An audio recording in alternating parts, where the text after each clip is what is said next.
Vivez l'aventure Trophée Rose des Andes avec Virgin Radio.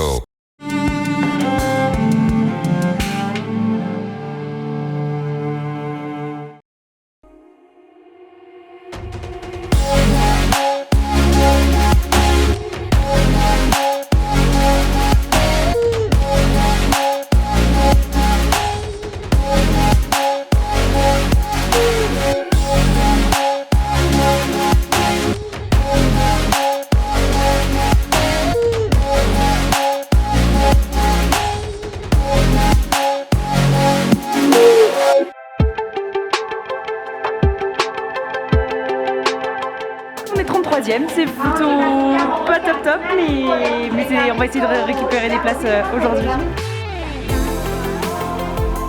Je suis première. C'est chouette. On reste prudente parce que ça se joue dans un mouchoir de poche. Les 5 premiers, c'était à quelques mètres d'écart, donc franchement, il faut être réaliste. Mais puis bon, il y a des filles qui savent vraiment bien faire. Au départ, on n'était pas parti pour la compétition, puis on s'est pris au jeu de suite, quoi. Et on lâche rien. On va passer tout près de la Bolivie et tout près du Chili. Bonjour à toutes et à tous, vous l'avez vu, les Roses sont pleinement rentrées dans la compétition. Elles prennent les dernières recommandations de Jean-Jacques Rey, le directeur de course, avant de s'élancer pour une nouvelle étape extrêmement importante pour espérer gagner quelques places au classement. Bref, encore une journée dense qui s'ajoute au compteur. Là, il faut qu'on coupe là. Il faut couper. Aujourd'hui, stratégie, grosse stratégie. Boussole, roadbook, tout va bien. On est parti.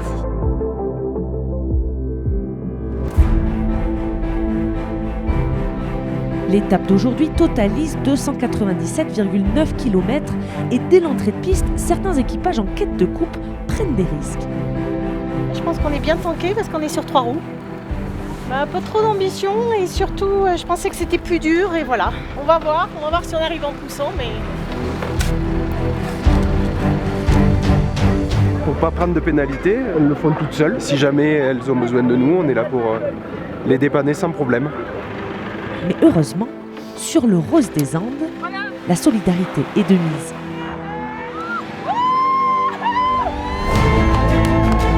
C'est le moment le plus fort, j'en ai les larmes aux yeux là. C'est super, ça fait du bien de voir de l'entraide comme ça. Les tankés, les sauvages. C'est l'équipe qui gagne. C'est beau, c'est de l'entraide, c'est énorme quoi.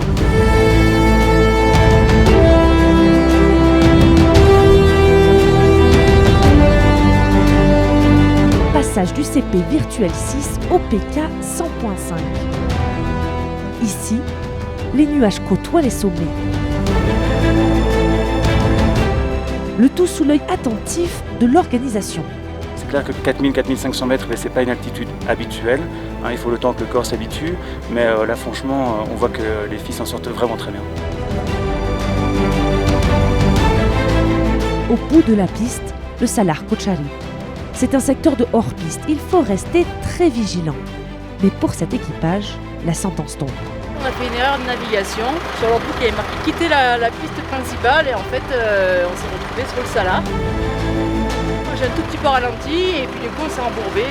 On n'a pas fait appel à l'organisation puisque ça faisait un quart d'heure qu'on était là. On a dit on va essayer de se débrouiller par nous-mêmes. Donc pour l'instant, on est 9e sur le classement général, donc on ne voulait pas avoir de pénalité.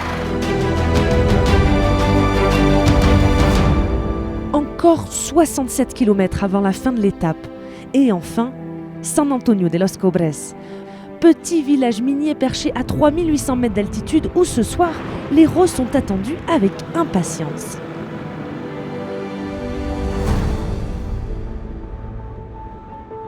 Para nosotros es importante que vengan acá a compartir con nuestra gente, a disfrutar de nuestros paisajes, de nuestra cultura y sobre todo encontrarnos. L'année dernière, on est venu ici avec Jean-Jacques, Laetitia et Jérôme d'Enfants du désert. Et quand on a découvert ce pensionnat, on a vu qu'il y avait beaucoup de besoins. Et c'est tout naturellement qu'on a décidé d'aller plus loin dans la solidarité et d'amener les Roses ici.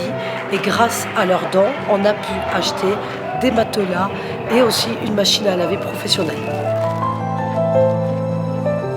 Je suis maman de 4 enfants et donc forcément ça touche beaucoup. On ne se voyait pas venir ici et pas pouvoir aider les enfants. toutes les choses qu'on fait avec Enfants du désert, tant que t'es pas ici, on le sait pas, tu sais. Tandis que là, on voit vraiment où ils vivent, qu'est-ce qu'ils font, que la vraie vie, c'est vraiment impressionnant, puis c'est valorisant. Ça fait une belle émotion de les voir, là, ces enfants-là, puis ils sont tellement beaux. Je trouve ça émouvant, vraiment.